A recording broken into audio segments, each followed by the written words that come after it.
perimeter with 1:15 left on this 5-minute major. Puck put in front, Quap the save, rebound loose, backhand, oh my goodness, scores, and he shot that one between his legs, did Michkov. Hat trick. Watch this here, folks. This is unbelievable. Matvei Michkov with the incredibly quick hands. Nice puck work around by the Russians. As number 17, keep your eyes on him here. The puck pops out. It's rolling on him as it comes out here, and he is going to just put it right between his legs.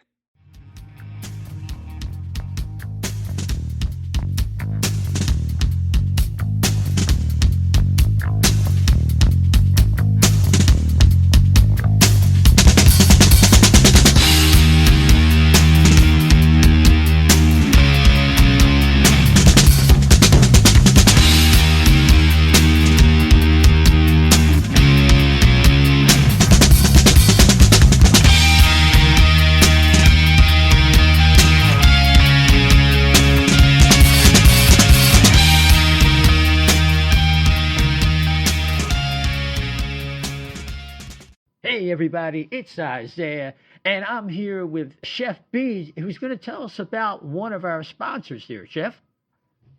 Yeah, O&B Puckcast is now brought to you by Summit Public Adjusters. The winter months can be especially hard on our homes, from roof damage and peeling siding to frozen pipes and toilet overflows.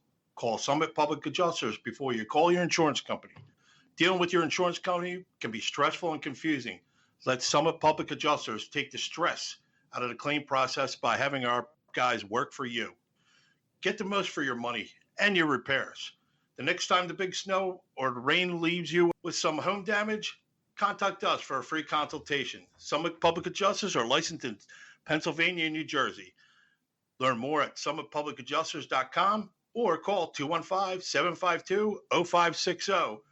Just tell them that the chef sent you. Yeah, what was that number again, Chef? 215-752-0560. That's terrific. All right, we're going to carry on with the rest of our show. And we are back. It is Isaiah. Welcome to the O&B Puckcast, episode number 206, brought to you by FlyersNittyGritty.com. We hope everybody had a great Christmas, and we are recording our final show of calendar year 2023. We're going to look back a little bit on 2023 and some of the big events that ended up in the new era of orange. We're going to take a look at where the Flyers are at as they are on the West Coast for a slate of games out there. I think they got 4 scheduled. But first, we're going to take a look at the World Junior Championships. They've just got underway. We kind of wanted to do this a little bit earlier, but hey, everybody understands this time of year, the scheduling is really tough with the holiday and everybody coming in from out of town. So we have a very special guest for you to talk about that and some of the Flyers prospects and maybe, just maybe, some targets, some players that you're going to hear about coming in the draft. But before that, let's introduce our panel. Now, tonight, speaking of scheduling conflicts, the great Dan Silver could not make it. Him and the wife are away. And from what I hear, they might actually be on horseback, which would not be a surprise, but I'm not sure. But we do have to my left, Chef B. What's the good word, my man? Well, good word is, back to work, back to hockey. You're going to see some great young kids in the junior championships here. And then after that, we'll get back to the Fly guys. And then before you know it, maybe, just maybe, Santa brought some meaningful hockey to Philadelphia again this year. We haven't seen it in a while, so it'll be a nice present for us, wouldn't it be? Yeah, absolutely. And despite all that, there's still the prospect of what could happen at the trade deadline. And there's a lot of things we're going to get to a little bit later. But without any further ado, let's bring in from the draft analyst.substack.com. He's known as the draft analyst, or Steve Kournianos. Steve, how are you? Isaiah, Chef, what's going on? Thank you for having me on. It's our pleasure. So this time of year is kind of like that first little peek at these draft eligibles and some of the returnees. And we look at these draft plus 1 year players, like the Flyers have Cutter Gauthier and Oliver Bonk. and Alex Ciernik, who's with Slovakia. But before we get into the particular players, what's your general feeling about this tournament and things that you're looking forward to? Well, it's always exciting. It's definitely hyped up. If you're a hockey fan, I think it's kind of strategic that they have it during the Christmas break because the NHL takes time off. And the NHL definitely cares about the event because they put the World Juniors on their preseason dates of interest calendar, whatever you want to call it. So if the NHL acknowledges it as a big deal, the teams have players that might be eligible. So it just combines. It basically lets, I think, every hockey fan become a prospect junkie just for like a couple of days at a minimum. So everyone's kind of scrambling for information. How good is this kid? So on and so on. So I love that about it. But the bigger deal for me is that it's in Sweden. And Sweden hasn't won a gold medal in a very long time. And it's the first games that they've hosted, I think, since 2012. I think Canada won it that year. But it's been a while. And there's a gold medal drought in Sweden. They're talking about it. So they have a whole bunch of first rounders on this year's team as well, the Swedes do. So that's the storyline. Of course, Canada being the defending champion as well, celebrating the #1 overall pick, presumptively at least in the upcoming draft. So there's a lot, like different storylines here and there, 10 teams. But thus far, it's been kind of business as usual. Yeah, sure. Now they say this might be the single most talented roster and potentially the greatest USA team in WJC history. What's your thought on that? Well, that's going to be tough with the team that they had in 2021.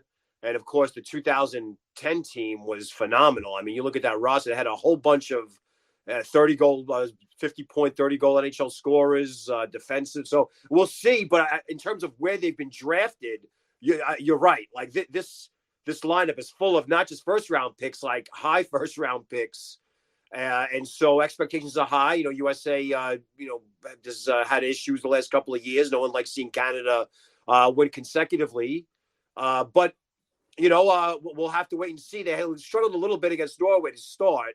But that third period was the Team USA we expected. So we'll see how they fare in their next game. So looking at what's coming up, Canada just wiping out Latvia, I think 11-0. Yeah. And you had mentioned the struggles that the USA had with Norway. But of course, that doesn't really mean anything until they get into the next rounds. And each team has about 5 or 6 more games to go if they advance and go beyond that. So what are maybe the under the radar narratives or players that you're thinking about? When you talk about Macklin Celebrini, who right now looks like a sure shot for a #1 overall pick. Of course, that can change between now and draft time and has in the past. Yeah, well, one of the big ones from a draft standpoint is that this year's tournament does not have a lot of top-flight prospects. So we know that the 2024 draft is going to be defense-heavy. We've talked about it for several years. But this year's group only had, I think, like 16 or 17 combined first-year draft eligibles, and that was the lowest we've had in the last 10 years. So is that necessarily a referendum on the quality of the draft? I don't think so, at least to a degree, because you're looking at what Celebrini's doing. But it gives a chance for lesser-known guys, or a guy like, let's say, Solberg, the defenseman on Norway, that some are saying he could be a first-round pick. But that's the kind of draft it is where we're really not sure. We know Celebrini's probably going to go #1 as of right now. But after that, it's kind of up in the air. Some of the things I wanted to bring up with that I'm paying attention to is, I already said the Swedish drought. They're at home. You're looking at Finland now with 2 losses. They have to worry about being relegated. And relegation is a one-game playoff. So if they lose that game, they're not going to be in next year's WJC, which is nuts to think about. The American defense has been suspect. Canadian goaltending was questionable heading into the tournament. And so far, it's held firm. So there's a lot. Each team has their own, let's say, stories that they brought in. Last thing I'll say about the Americans, although they're 1-0, Slovakia is now 2-0. And they play, who do they play next? I think they play Germany tomorrow. They play Norway. So Slovakia is going to be 3-0 when they more than likely 3-0 when they meet the Americans on New Year's Eve. So if the Americans aren't 3-0, if they're 2-1, there's a good chance they can get eliminated that night. And not eliminated, I'm sorry, not win the group, which would be unheard of considering the roster that they have. So there's a lot of things to pay attention to over the next, let's say, 3 to 4 days of group play. Yeah, Chef. All right. We know everybody talked about how this is going to be a draft, D heavy draft. Okay. Yeah. And is there a couple legitimate number ones out there, or what looks like to be number ones? Because with the Flyers, obviously they're getting their goaltending standing on their head right now with the pair that they have. That tandem is great. Probably quite possibly one of the best in the NHL now. Then you look down the roster and they've got guys that are going to make their way eventually, but they're what they are lacking. And I know Keith Jones talked about it too. I'm just looking at what is in this draft that you're sitting there. If you're somebody like the Flyers and you're looking, or any team in the top 10, I guess, looking for that guy to be your number one D, who you rolling the dice on? I mean, there's like 25, 30 defensemen, and they come in all different shapes and sizes. Like, I think everyone, at least every fan, would probably have like a different definition of what a number one is, right? And from a Flyers standpoint, we'll say like, okay, Mark Howe. He was like a prototypical two-way defenseman. He could do it at every zone. Then you have like an offensive-minded guy. Further down the line, like Tony DeAngelo, where that's all he could do. And I'm not comparing Tony DeAngelo to Mark Howe. I'm just saying like DeAngelo was a one-trick pony. But he was a point producer, almost a point a game, very prolific on the power play. Not point a game, on the power play. So this draft has a bunch of those. You're going to have like Quinn Hughes types potentially. You'll have Sanheim types potentially. You'll have like Ryan McDonough's potentially. So it really all depends on what the organization needs. When you look at the Flyers, there's a lot of like good sized defensemen, two-way types. They could carry the puck, but you don't really have like a off the charts Adam Fox, Cale Makar, Quinn Hughes type who's just a point scoring machine. And you have a couple of those guys, one of them being Quinn Hudson. And, he's Lane's younger brother. He's played for the NTDP. Lane was like a late second-round pick. People going nuts that he lasted that long because of how well he's doing in college. The size is not really an issue. But, the Central Scouting going to give him an A rating. But this kid just tore up a tournament last month. And, if the Flyers make the playoffs and they're picking 20, 22, he's probably going to be in that range. So that would be an option. Now, he's a left shot. I know the Flyers kind of want to bulk up more on the right side, but they kind of addressed that last draft with 3 of them. So to answer your question, like this draft has all types of defensemen. I'm not saying they're all going to go, let's say, top 15 or 20, because, there's pretty good forwards as well. And teams know that elite forwards you could find really only in the upper half of the first round. Well, mostly at least. So from a Flyers standpoint, put it this way. If the Flyers are saying that we need a high-scoring offensive defenseman or a franchise caliber two-way defenseman, right or left side, chances are there's going to be a guy they could take a chance on, and it'll be valid. It'll be like a credible prospect who paid his dues and has a pretty good resume. And that's the type of draft that, that we have this year. It's just one of those rare ones. You got to take advantage of it. Yeah, I mean, I know that Keith Jones, like Shep was alluding to, really likes the idea of building from the goal and the defense out. And he seems to prefer a defenseman with a lot of length. Yeah. Players kind of like in the mold of Sanheim, but maybe with a little bit more of a nastier edge. And I don't know if handedness is as important right now, especially when you see Sanheim looking like he's going to be on the right side, even as a left-hander. So I think they would just go with the best player, and that could be a forward for all they know, because they have, in my mind, they have as much, if not more, of a need at 1C. Sure. But they're not as plentiful in this draft, or so it would seem. Yeah, I mean, they're all good centers. They're just like the elite ones are probably going to be gone by the time the Flyers are picking if they stay on the course that they're on. So I know that, they're experimenting. I don't want to call it experimenting, but they're using Gauthier and, does he really fit that 1C mold? Like what we're seeing this year is he's shooting nonstop from everywhere. I know. So I don't know if that's by design, if he's like, if he's going to treat every year of his development differently, like. And we've seen a top and prospects do that, whereas like a pitcher almost learning a new pitch. So the fact that he's the most prolific shooter in college after a great season last year probably means that, he could be one of those high scoring one sees like a Zibanejad or a Scheifele where you're going to get 35, 40 goals out of it, or Austin Matthews. Whereas scoring goals, I guess, becomes more the priority. But as far as the draft goes, the Flyers could address the center ice position with the best player available tight. But I strongly advise to take advantage of the defense because, I don't know if you're going to get a crop like this again for quite some time. The last time we had it was 2012, so it's over a decade. I could see them acquiring yet another first-round draft pick at the trade deadline somehow, some way. And then they would have 3, and they would have options. They could either take a couple of those to move into a higher range, maybe get into that like 12 to 15 range, okay?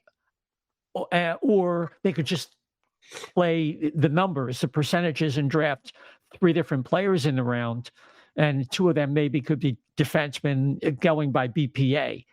But if you've seen the higher you go, the percentage, what are percentages like in the tiers, like 1 to 10, 11 to 20? You know what I mean? Percentage it of how many depends on guys the position. Like for forwards, like if you look at all the Hart Trophy winners, the Ross winners, the top 50 scores in NHL history, they were mostly like 85% were drafted in the top 10 of the draft. And so it's like if you want a legit, you have your Jamie Benns and you have your Joe Pavelskis who weren't high round picks and became Pavelski's going to go to the Hall of Fame with this phenomenal second half of his career.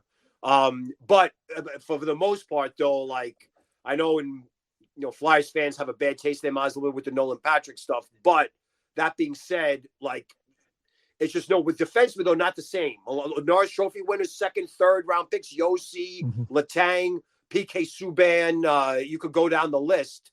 But at the same time, you have guys like Heiskanen, Makar, Hughes were basically top 10. So I would definitely like the way I've been studying. I've been studying the draft now for how long? I forget, like 2 decades.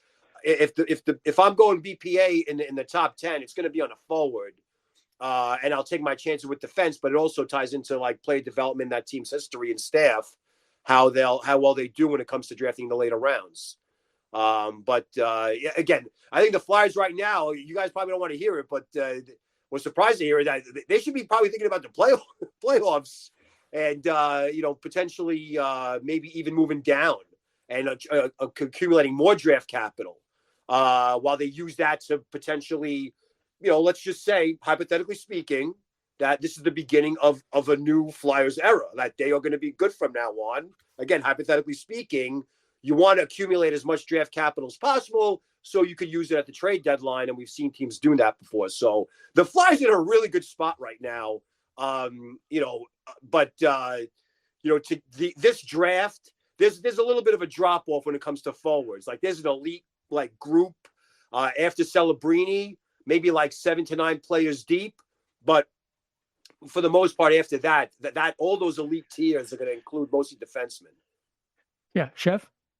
Oh no, I was just thinking like I was going to answer the same question. If you were going to package, like I guess that's how you would do it. You would try to, so assuming they can move one of the goaltenders or make a deal to get that first rounder, then I'm assuming that the best way to get that is probably maybe package 2 first rounders and jump up and try to trade with somebody at the top. I'm guessing probably that's the only way you're going to break that top 10 at this point, the way they've been playing.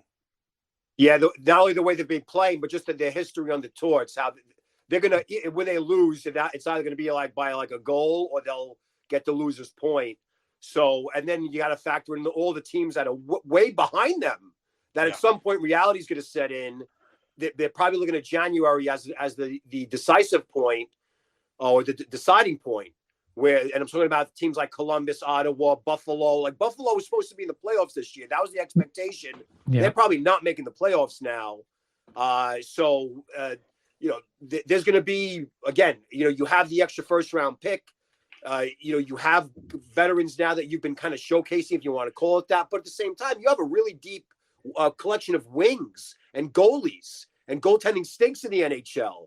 And who's to say that there's a scout on, let's say, a rebuilding team who's like, hey, this Fedotov guy, I love him. You know, when he played for Seasky, he almost won the KHL Cup. So we want him. Let's call up Briere and see what he says. You know, this is a really good spot for the Flyers to be in from really multiple directions. Right, and they have some leverage. They don't have the desperation that they've always been dealing with in the past, where the Flyers are just screaming that we need this, we need that. We're desperate. We don't really have assets. Now, some of these things are all coming to fruition. They're winning, and they could take or leave winning this year. They want the cultural aspect of it. But, of course, from an asset perspective, I don't think they're going to alter their plan that much. But I do see the possibility for a second or third round pick. They might add something, particularly if they traded a Walker and got a first round pick, which I think is definitely a possibility if he maintains his level. They might want to add another defenseman, and this way they swapped assets and came out on top. At least you would hope. But getting back to the WJC, are there any particular players that are draft eligible, even though there is somewhat of a dearth compared to other years, that we should be watching from here on out? Well, like I said, there aren't that many. I would say outside of Celebrini, there's probably only one guy who would be like top 10 caliber, and that's the Kunsta Helenius on Finland. And he's been their number one center. He wears the bird cage, so he's easy to spot, number 19. But he's been phenomenal in the SM League. This guy, he's almost like, in a way, he plays exactly like Celebrini. He's not overly physical, but he gets involved physically. He's aware in his defensive zone. He's not, let's say, a speed demon, straight line speed-wise. I mean, he's fast, but it's more about he could beat you deliberately as well. Break your ankles, moving at a very slow pace, phenomenal stick handling. He had, Canada kind of keyed on him in the opener, and he had a very quiet game. Whereas today against the Germans, where it was more up and down, you saw what he can do with the puck. Specifically, he's an inside player. He attacks with speed, and always his passes are always on the money. So, he's the guy that people cutting into the tournament were like, he's a potential top 5 pick. After that, though, the kid Nygaard or Nygaard on Norway, he's great. He's a big, fast, physical power winger. He loves to shoot. If you saw the game against the Americans, he said every time he got it in the right circle, he was just one after the other. It was almost like a replay loop. And so he's done really well in the Swedish league.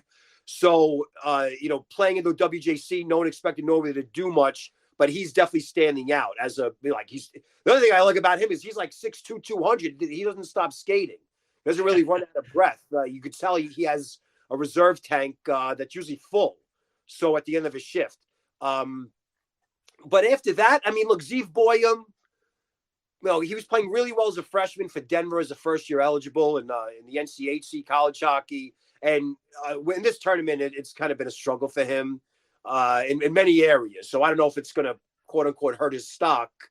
But and then you got the guy Solberg I talked about. He came out of nowhere. People are like, he's going to be a first-round pick. Number 10 on Norway. Big, lanky kid. He's a great skater. He's physical. What I love about him is how he treats every shift like it's his last shift on the planet. He is everywhere looking to hit people. He's mean in front of the net. Quick stick. He's also got some really good shooting mechanics and shot accuracy. Adam Jiricek is another defenseman who was supposed to be. He got hurt, yeah. But he ended up getting hurt. And then I'm trying to think. Sweden doesn't have any. Germany didn't bring any. I think Slovakia didn't bring any. They had like 8 a couple of years ago.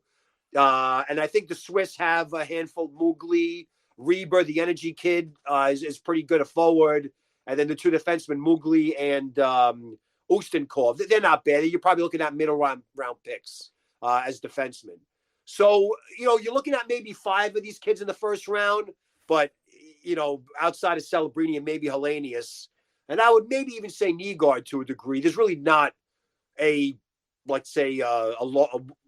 collection of potential top 10 picks like we had last year. Last year we had basically the first 4 picks in the draft. 5 if you count Reinbacher and if you count Reinbacher. So we're not going to have that this year. It's just one of those tournaments. Yeah. I mean, and so also this we really feel the loss of Russia because they have a lot of kids.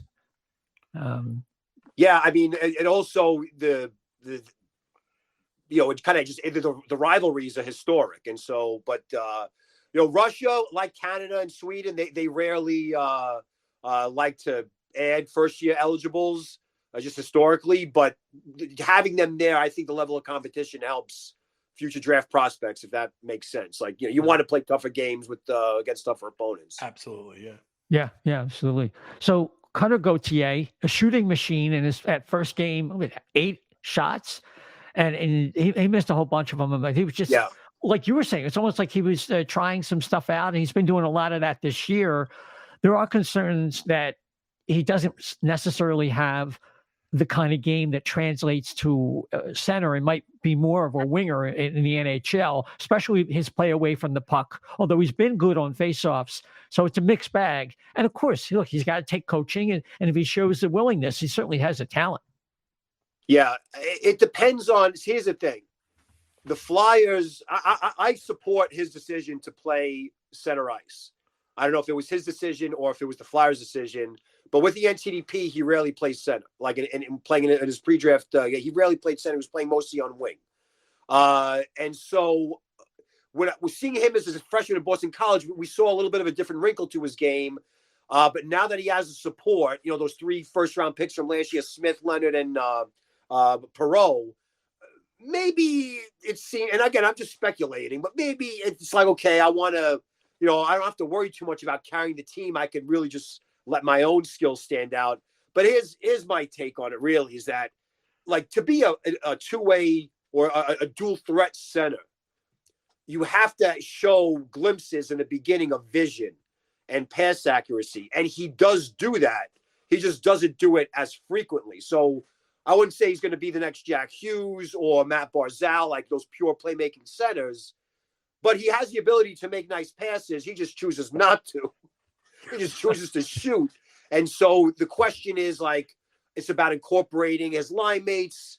And then the other piece to that is the Flyers have a ton of shooters in their system. And Michkov being the best of them. Mm-hmm. These guys like to shoot. Now, Michkov, we are seeing the playmaking wrinkle the last couple of seasons. So now do you say, Michkov, you go to center and have Gauthier play wing? I mean, I guess it's a nice problem to have, but from the way I'm watching Gauthier these last, from the exhibition game against Canada and the game against Norway, he's not looking like a real pure center. He's looking like a wing who's playing center and he's looking to shoot, but also contributing other areas as well. But that's just, like I said, my observations based off his Boston College play and what we've seen at the tournament. Sure. What can you tell us about what you've seen from Oliver Bonk? He got his first point today. He's a steady Eddie. I love him. Listen, I'm even keel, man. Even keel. He doesn't get too high, doesn't get too low. I'm loving this. When people question this pick from the Flyers, but the good thing about it is, you needed, like you said, a steady Eddie. You needed that safe pick at defense because of what you're doing and what they were showing what defense to be this year before they actually started playing. So I'd love to hear some insight on this too. Yeah, I love him. I love his tournament. I don't care. He could put up no points. This kid, there are so many things. If you just key in on him and you forget about the points, yeah, it's all fun to brag about your prospects having more points than your rival's prospect. I get it. But what I love. We have a running joke in the Army that if you put 100 generals in a room and you close the door and leave them alone, within 30 minutes they'll act like privates. Well, it's the same thing with checkers, with top players when they go to these best-on-best tournaments, where if you put a top-flight center on his league team as a fourth liner on the international tournament team, he'll act like a checker.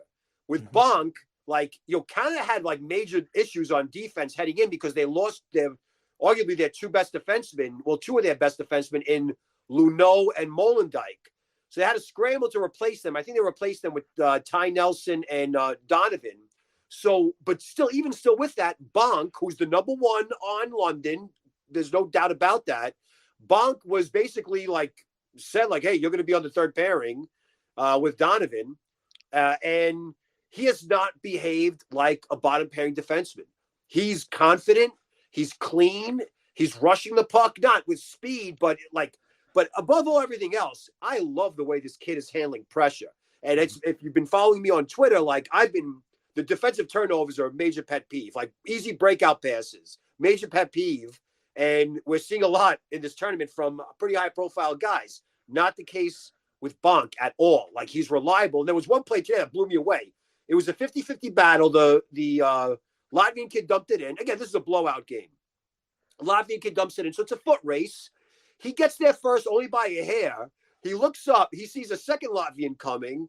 So he basically absorbs two Latvians, shifts his body position, and skates away up the boards through the open lane. And that's kind of had a breakout. And then Celebrity scored on the next shift. So little things like that.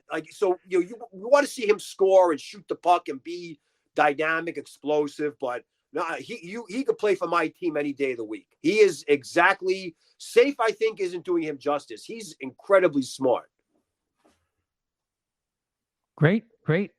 Alex Ciernik. I've seen him flash a couple of times for Slovakia. That's a pretty good line. I've got some high-profile players like Dvorsky and such, but he's had his moments. I don't think he has any points yet, but he shows a lot of speed and creativity when he does have those standout moments. And also, too, he had a really good camp with the Flyers, too, and he was somebody that actually stood out at camp amongst everything that they had going there. So he was in my notes as being somebody good. What do your opinion on his play so far? Phenomenal passer. Can this kid pass the puck or what? His vision, the plays I think he knows that. Forget about the points with Ciernik as well. He's on basically one of Slovakia's two top lines because he's with Dvorsky and the other guy, the Blackhawks, Misiak. So that's a top line on a couple of teams in this tournament. But because Slovakia has Petrovsky and I forgot the Sikora, the other, then Masar on the other line. Those are two top lines. But with Ciernik, he's a very unselfish player, sometimes too unselfish. So I like the fact that it seems like he knows that his job is to bail out his teammates, whether it be on the puck or off the puck. There was a play today where he was the lone guy back on a 2-on-1 or a 3-on-2. Eventually, his support came and joined him. So incredibly smart player. I think there was also a sequence where he had a couple of 2-on-1s and they just missed connecting. But it seems like he's the guy that he's kind of lurking in the weeds. He's waiting for some trouble to happen. And then the puck always finds him and he wastes no time passing it to someone who's in a safer position. So that to me are major signs of high IQ and playmaking ability. It's just that he's not being selfish and he's a beautiful skater as well. Great.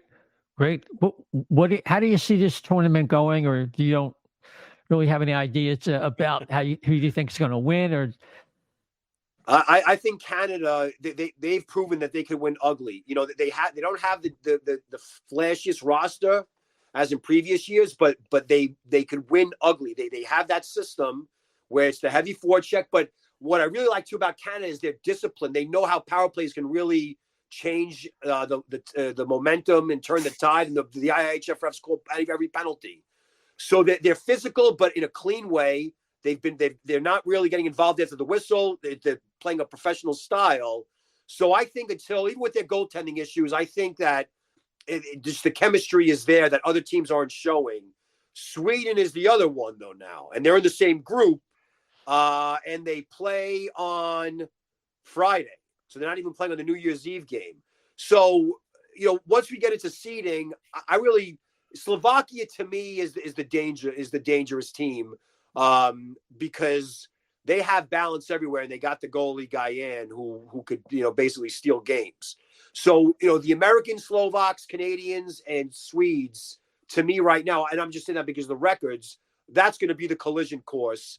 If I'm going to pick anybody to make any noise, like an upset, you can't count out the Czechs because they have Ray Bull. Even though he stunk in the first game, he could steal games by himself if he gets hot.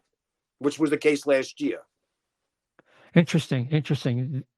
The USA plays Switzerland tomorrow at 11 a.m. and Czechia on Friday. And we'll know a lot after Friday's game. Definitely. Sure. Yeah. Yeah. Between that and Canada and some of the other teams that are playing. So one last thing from me. What about what the Flyers are doing and some of the changes they've made from a development standpoint? You've heard some of the things they've done and some of the replacements, because you can draft and have the best scouts and all that. But we saw over the last half decade how it all can just turn sour if you don't follow these kids and bring them along properly. Well, I think one of the first steps that they made was like during the one that stood out to me was hiring LePerrier to coach Lehigh Valley, because you bring in Torts and I forgot who was hired first, Torts or LePerrier, but they're both very similar coaches where they don't play Mr. Nice Guy, and that it's a merit-based system. So when you're playing in the AHL, and we knew that the Flyers were going to have competition down the farm because of all the drafting that they had. So, they seem like they hung on to the same guys year after year after year. But then once they brought in LePerrier and then Tortorella, and I think they brought in the guy, what's the guy's name? Armstrong? Is he the Riley? Yeah. Yeah. Okay. So like you're seeing, I guess my take on it from an outsider's perspective is that they're telling these kids, hey, you're going to play in Philly if you deserve it, because take a look at the roster. And so that has kind of like energized the competition level. Unfortunately, you'll have casualties like, a Radcliffe or a Shushko or maybe even a Zayd Wisdom, where like they're gonna get bumped down. So, but I think it's great what they're doing, and it's paying off in the standings. Yeah, Lappy had been here for a couple of years, so he kind of just fell right into that. Chef, you go ahead. Yeah. I was just going to say, but I want to piggyback the Lappy thing, because you're on the outside looking in. For us, we saw the player here when he was a player, and we seen it when he was an assistant coach, and a lot of people didn't appreciate him like they do now. Let's just say that, because when he's worked for two other head coaches, when he was on the bench, I do believe. And then after that, he's sent down to Lehigh, and he's got to work a system. He's not allowed to work his own system or whatever. He's got to work on a system so that when supposedly the Phantoms come up, they know what the hell they're doing or whatever. Sure. And that seemed to go totally in the wrong direction. So now with Torts in here, he's like, pretty much do what you do. Be the best development coach that you can. And it seems to be working out, but us Philly fans remember him as the guy that took a couple of bucks to the face and now it felt like a pity hire. You know what I mean? But on the outside, you're saying, you really see some raw good coaching skills there, I guess. Well, listen, I'm kind of old school, and I was in the military, so I'm okay with discipline on as long as it's fair and not over excessive. But what I liked about from a hockey prospect standpoint and covering the game is that his interviews, he'll tell you the truth. He'll say, like, so then he gets asked, well, how's this play? He's like, he's not playing really well. He has to work on his speed. And I love that because I write scouting reports.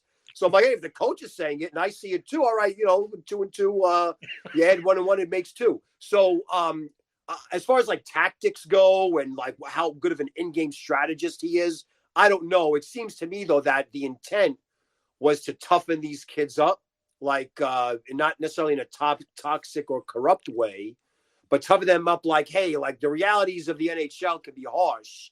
And we invested a lot of time and money in draft capital into you. So we want you to kind of like pay it forward.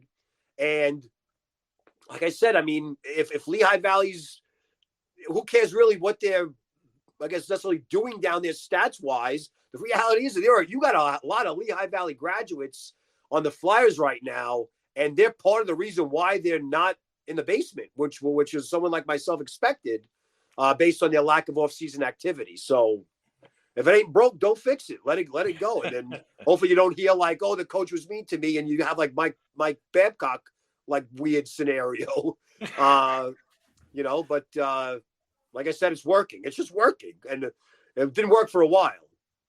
Yeah. Yeah. Oh, by the way, before you leave, could I see your phone? No. Only kidding. Yeah. That's just weird. Yeah, very strange.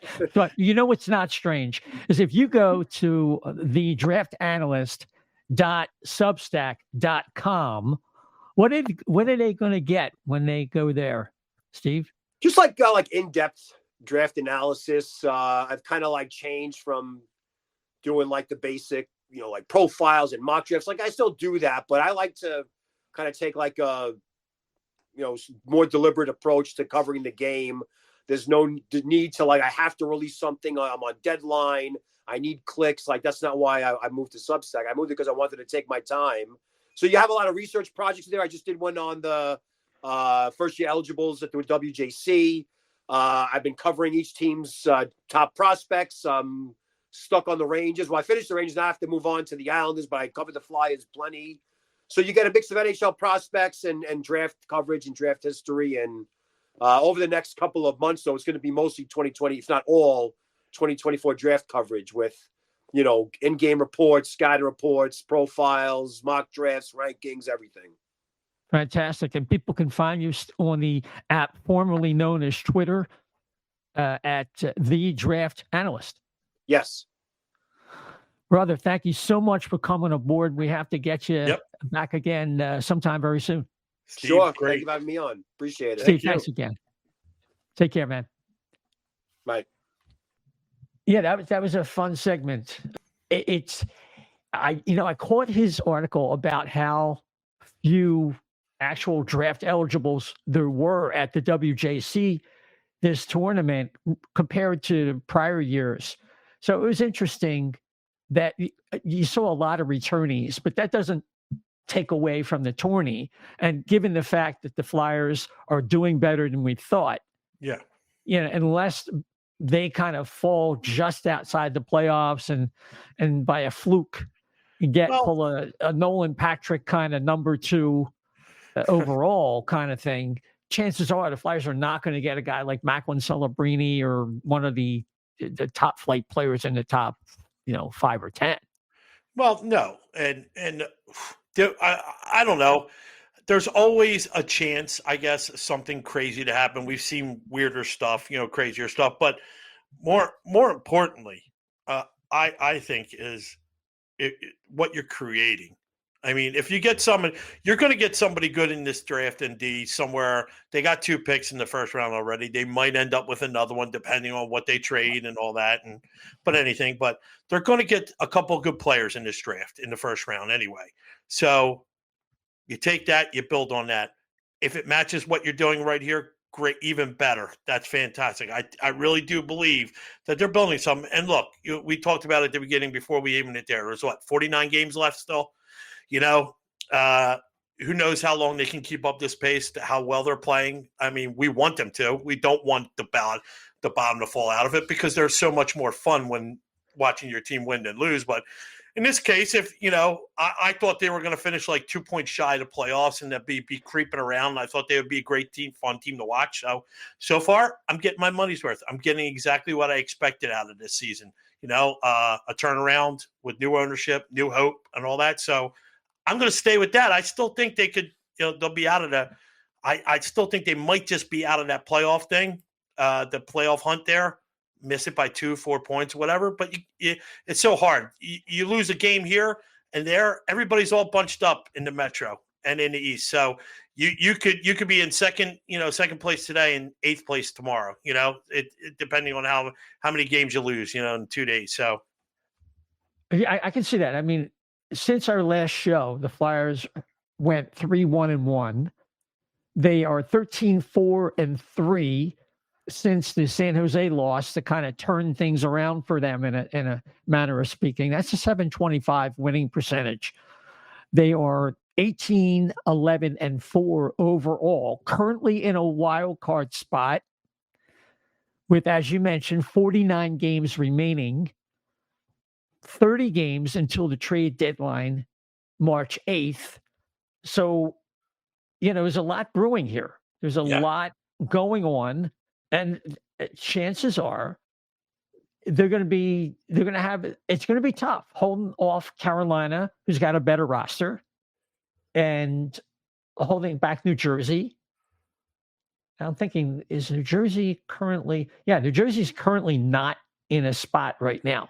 Mm-hmm. I just don't see that. And I don't see Washington holding on either, but they're playing very well defensively. And when you have experience versus guys on the Flyers that don't have as much experience, I'd still favor Washington if they're playing a good defensive game. And they have some better players like Carlson and Ovechkin and even Tom Wilson. So we'll just have to see how that turns out. Yeah. But ask yourself this, with all those numbers, would any of this have been possible if we didn't look back? Let's take a look back. What happened? And I was looking at my notes from past shows because the calendar year 2023 is about to end. And we know a lot of things in the run up to the season that were important for them to get to where they're at now, which is overachieving. I think we'd agree with that much, right? Yeah, I'll give you that. Yep.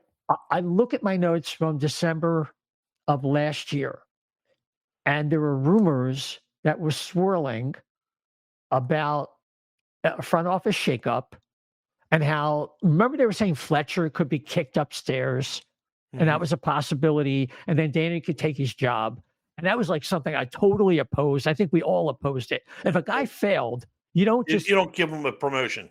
No, you don't fail upwards, So then finally, on our January 18th show, this is when Friedman and Marek seem to allude to the Flyers making a break with the past that could provide them a change in organizational structure and the acknowledgement finally of saying that word they wouldn't say before until Tortorella came on board with the rebuild.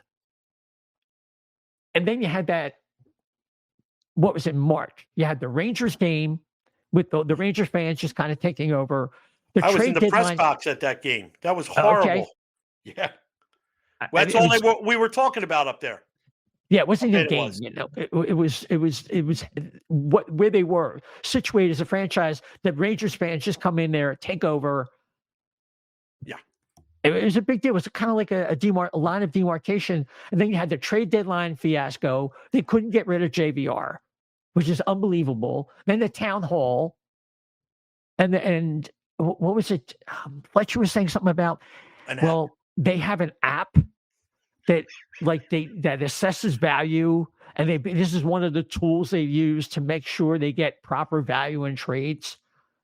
And Fletcher said something to the effect of, it's been kind of like really a rebuild all along, but he didn't want to say. He more or less, didn't he say he was afraid to say the word rebuild? Yeah.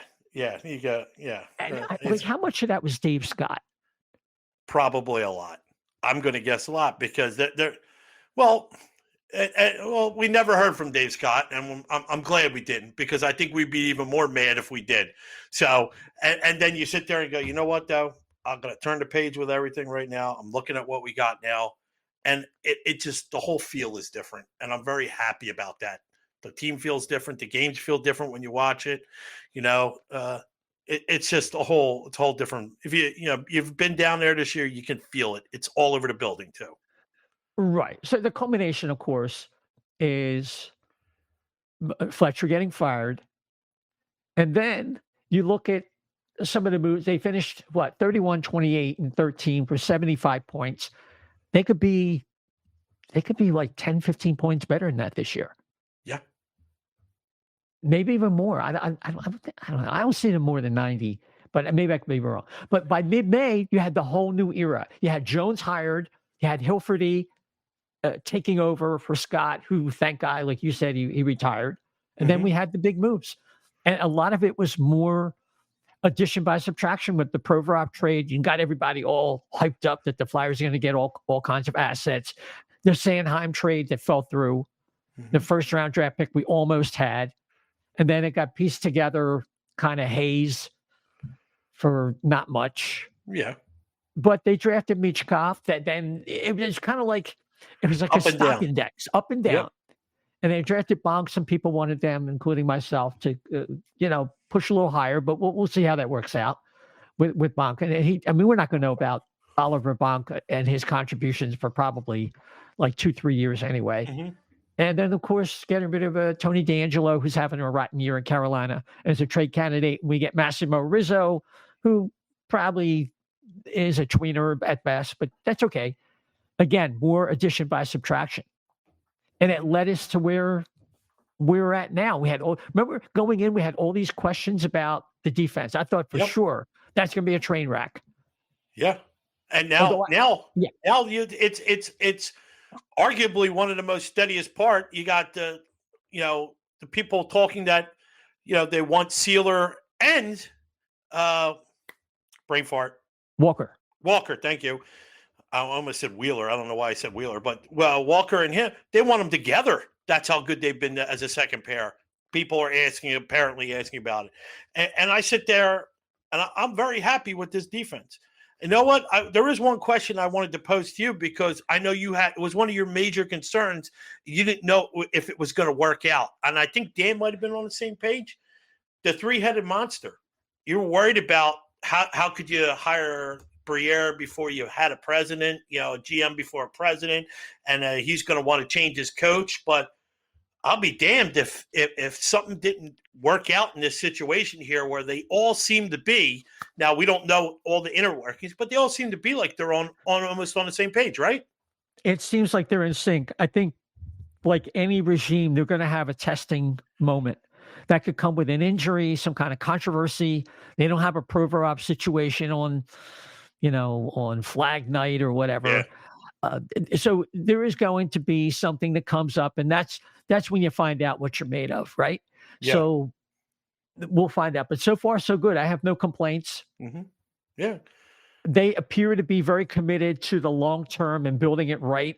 I was listening to Bundy just, it was yesterday on Snow the Goalie was talking about they're not going to take shortcuts. They may be happy about what they're doing, but they know they need a lot more than what they have right now, and they're going to do it the right way. But that doesn't preclude the idea that this won't take 5 years. I never thought it needed to take 5 years because that means all the players they've drafted and some of the kids that we saw even last year and we knew would be here this year, that means they all would have had to have failed. Yeah. Yeah. Yeah. Oh, I'm sorry. But I think I mentioned on the last show, like, remember 3 years ago, 2.5 years ago when we started, one of the things I remember about Dan when he came onto the show with us, his thing was like, all these players, they can't all fail at one time, can they? All these guys, they had to take a step up eventually. And, it took 2.5, 3 years, but he was right. So that's a good thing. I mean, Bonk, you look at some of the guys they have in the waiting with Michkov and all that's 2 years away. But also at the same time, you want to be ready for when they get here, for when they're 2 years away. 2 years goes by pretty fast. And if you're not ready, it's going to, hinder your rebuild even more. But right. Well, if you have the cultural expectations already in place and these guys have to conform because the whole room is a certain way, mm-hmm. You'll know right away whether the player can adapt to that. But you'd rather have that than a room where this new guy has to be the one that picks them up. That doesn't work. That's why you have situations like Edmonton, Arizona, Buffalo, because you haven't insisted upon that. So maybe, there is another way to do this, and maybe the Flyers are indeed doing it right. And it can be done where in 2 years they start looking like a team that contend for something. But I contend, using that word in a different way, that the Flyers will more than likely have to make some trades or a big free agent signing to fill out this roster. So this is I don't know if it's necessarily a bad thing. The bottom line is to get to that point where you have a window of opportunity, where you have 4 to 5 or 6 years where it's possible. Well, see, my whole contention is this. If you're going to get like a second or a third for Sealer or Walker, or if you're not getting a first for Hart or whoever, there's got to be a floor, and you got to be ready to walk away, because the Flyers right now are dealing in some high capital. They have the power. They don't have to take crappy deals at this point. There will be people knocking, like like Steve said, that they got great goalies right now too. And that their capital, that's draft capital, that money we talked about in the draft and all that. You unless you're getting a one for certain players, you don't have to cave in. They haven't dealt with this kind of power in a while. The leverage. They have the leverage. Yeah, the leverage. Yeah. I just want to make sure I'm not giving Sealer's not one of those guys, though. I mean, Sealer, a second round pick for Nick Sealer. Pick for Nick Sealer. That's fine. Pretty good. Would you do it for a third round? I don't think so, because now you got to replace somebody that you could probably sign for $1 million a year for 2 years to fill in the gaps. I think. I remember go back to our show with Shane. But if you think Addard or Jennings or Andre are ready, then you can say yes. If they're not, and you want to delay that, and you're not really sure where you're at, you might have a different answer. Right now, from what I understand, Addard and Jennings aren't really playing that well. And neither is Andre. Andre's playing okay. But I would say this, if we talk about how defensemen take more and Bonk's not ready for 2 years. So if these guys aren't ready for another year or two, you don't get rid of guys that are on the cheap, because remember Shane, what the show with Shane, that always rang true to me. He said, you're going out there, you're trading away a third line winger or a fourth line winger, and you're going out there and you're overpaying for a guy to bring back. And then you wonder why you don't have it, when you could have just kept the guy you did for half price. So I don't want them to, I guess, outposition themselves by putting themselves in a situation like that again. If you have to hold on to somebody for one more year, then I'm fine with it. Yeah, but Nick Sealer's not going to sign for $700,000 again. That's the thing. He's going to make about $3 million, $4 million, maybe $3 million. I'm just saying. Keep that in mind too. You got it. Look, this is why Danny is and Keith Jones are going to have some decisions to make going forward. Yeah. But I do believe you can get a second round pick for Nick Sealer, and it might behoove you to take that. But again, you make some good points to the contrary. You mentioned Michkov. I just wanted to mention this thing.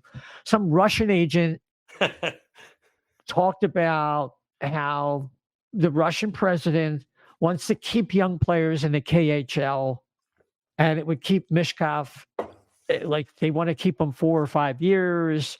But Michkov signed a contract in 2016. Yeah. So he's got a couple more years. People are kind of like going crazy about it, making a big deal. Philly Hockey Now has a new writer who seems to attract a lot of controversy. And I think he's having a little fun with that. It gets you clicks. And I'm not saying that's what he's all about. Don't get me wrong. But I would just kind of calm a little bit.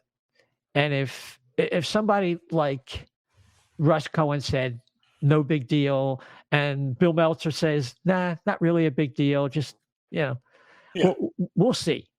He'll get here when he gets here. Yeah. Yeah. Two things about it. One being, it hasn't been mandated from what I looked around and I could search that it's actually going to be something that's going to be implemented, a 5-year contract before they get shipped away or whatever they can go. But even if it's so, Michkov is he's already in his 5-year contract. So by the time he would have been able to come over, it fits right in with the timing of his contract anyway. So it's a non-issue for him, at least. I know they have other prospects that they're concerned about. That's the one, I just want to put that out there. Everything I saw, and I looked it up and I couldn't find where it was mandated yet. And I do believe other podcasts have talked about that as well, that there is no mandate that they could find either. So no, it's not like this proclamation or mandate or anything like you said.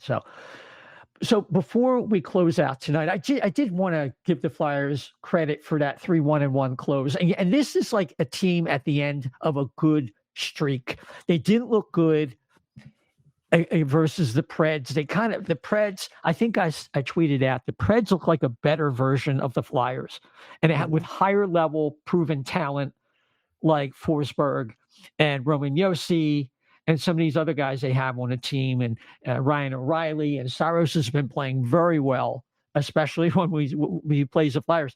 So coming off of that game, they go to Detroit and they lose a wild game, 7-6 in overtime. They were down 5-1. And Shep, you had some views about that game and what it kind of culminated as a statement for the team in their first, 30-some games here. Yeah, if we're going to look back, if we're going to talk about where they were a year ago, where they are now, and I guess we didn't realize, man, how soft they were last year compared. This would have never have happened. This team would have folded up, and we would have had that Rangers blowout that you were talking about earlier. And this team, unbelievable. It was unbelievable that they were back in it. And I have a friend that's a Detroit Red Wings fan, and he was just like, yeah, we're your Flyers now, blah, blah. You got lucky in that 1-0 win. He goes, they suck. And all of a sudden, this team, granted, they left Carter Hart out to dry in the first period a little bit, and he gives up that weak one at the end, but the team never stopped. They never stopped fighting. And then all of a sudden you have that thing where, all right, what hill are we going to die on today? It's going to be the Nick Sealer hill. So when he gets thrown out for arguing about a penalty because a major wasn't given to the other guy when it really was. They just never announced it, and he gets thrown out. They don't rescind it. Yeah. So all that stuff. So they showed what the mettle of this team was. They showed what they were made of. And I loved it. I loved how they all, came back and said, you know what, this isn't how we're going out. That could have been such a trap game to them, like I were talking about, because it's the last one before the holiday. You lost to the Preds the night before. You want to get away and get back to the family, and you get this last road game, and then all of a sudden, like, this happens. And I don't know what the hell Torch said to them in that first intermission, but whatever he did, it got them back up and playing, and it was just a phenomenal game to watch. It deserved to go to OT. It deserved to go to shootout, just because. Why not? Because it's one of those things where I would love to see Carter Hart stop that that last freak one, but who knows? I mean, you can't ask for a better break before the holiday, and it was just fun and entertaining, and that's what you want your hockey to be. Yeah, well, he's kind of screwed up what they call the RVH, reverse vertical horizontal. The what do they call when they're hugging the post? There's a technical term for that. Post integration. Oh, okay. And to kind of screw that up, and that what really helped too. Let's not. We're a podcast that keeps it real. I know a lot of shows out there have kind of taken that moniker, but we've been doing this now 7 years now.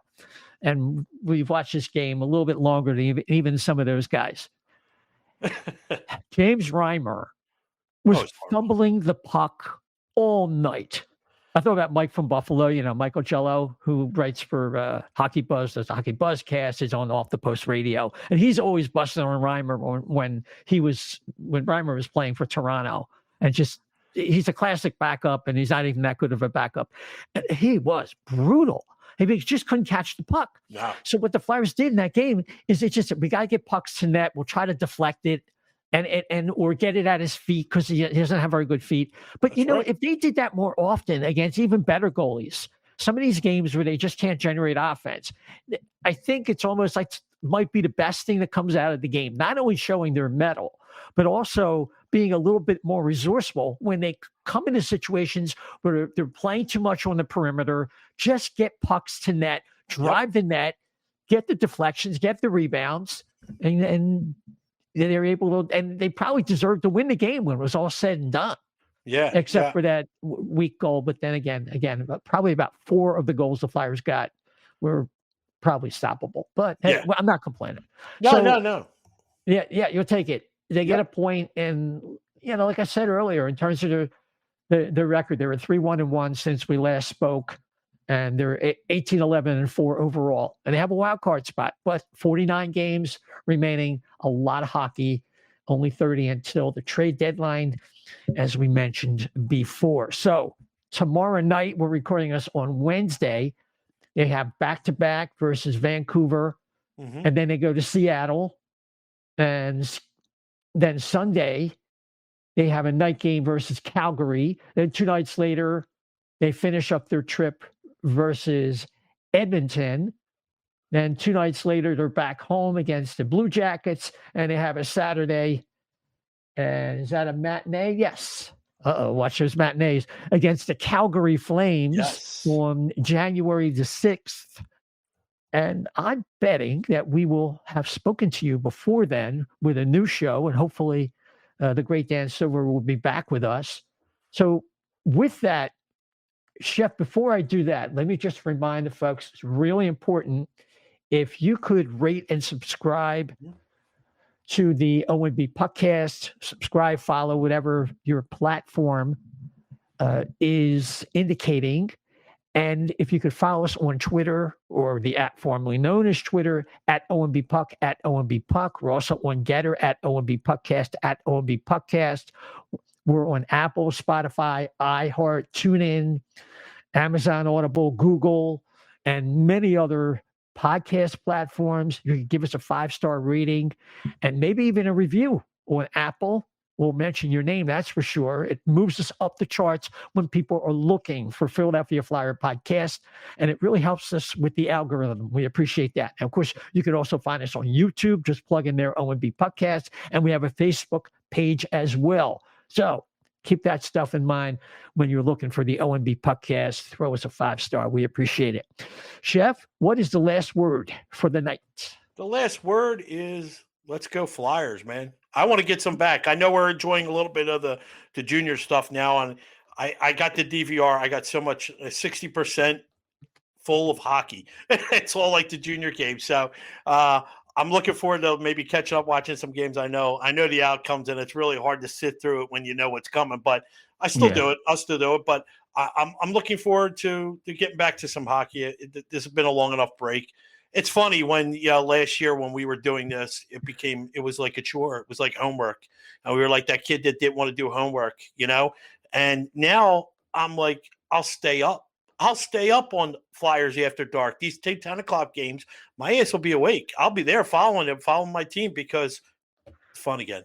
And you got to love that. And if you don't love that, tell me. You can tweet at me or tweet against me or whatever, or X against me. That just sounds raunchy. I can't say. I don't know what to say anymore. Just don't go triple X. Yeah. But you can argue with me about that on the app formerly known as Twitter at Chef to Left B. Brenton, Chef to Left B. Fantastic. And you can follow the great Dan Silver at DSilver88, at DSilver88. You can follow me if you wish. My eclectic musings on the app formerly known as Twitter at ISAI8H_520. Isaiah, don't forget the _520. And with that, folks, enjoy your new year. 2023 has been challenging for many. It started out very challenging for the Philadelphia Flyers, and it looks like we're headed toward 2024 with some optimism. And here's hoping that you have a happy and safe new year, and that 2024 will be even better for everybody else. So until then, take care.